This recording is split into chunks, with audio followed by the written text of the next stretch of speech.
Uh, yeah.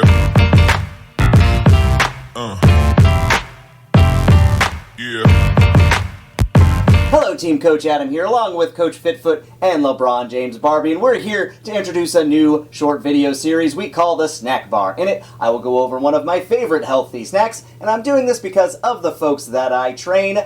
I'd say 3/4 have a fairly decent meal setup, but it's the impulse snacking of highly processed foods that get them into trouble when trying to look and feel healthy. Now, most snacks are designed to be over-consumed, so hopefully this series will give you some options to help with that. Now, none of these snacks are sponsors. I mean, just look at the view count right now. Go ahead, do it. Yeah, I know. It's not great yet, right? It's a little sad. So clearly I don't have a major company sponsorship, so until I get huge and sell out my principles for money, these are all gonna be snacks that I personally consume. Don't get me inflamed and keep me feeling great. First up is the greatest protein bar I know, RX bars. Now, a great quality in any food is a lack of ingredients, and these have about 6. If you ever hear that a food is clean, it's referring to a small number of ingredients, preferably ones you can pronounce. Most protein bars have a whole host of ingredients with many syllables, which means it's processed and likely closer to a candy bar or what I call a chemistry bar. So here's an example here, and look, I like my vegetable glycerin and sorbitol as much as the next guy, but I can't eat that every day. That's nuts. And speaking of nuts, that's one of the main components of RX bars.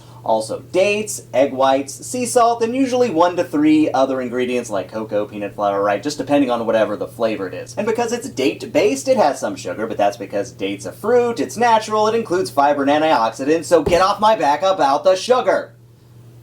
And it's only 200 calories, so it's not a full meal replacement, but it's a great morning or post-workout snack. If I'm not eating it by itself, I'll break it up and put it in something like Greek yogurt. It's 12 grams of protein, which is good, and I know you'll find more protein in some of the other more processed protein bars, but I would still recommend making the switch. All snacks in future videos will have a high protein content, so if you keep watching, you'll come out ahead in the end. So RX bars, have you tried them? Do you like them? Do you like the idea of a snack series in general? If so, give this video a like and I'll keep making more. Is there a better protein bar out there? Put it in the comments and I'll check it out. Maybe I'll do a review of it as well. Subscribe to the channel for more fitness videos and workouts. This is Coach Adam from Adam Up Gains Fitness. Get strong, get balanced, get going.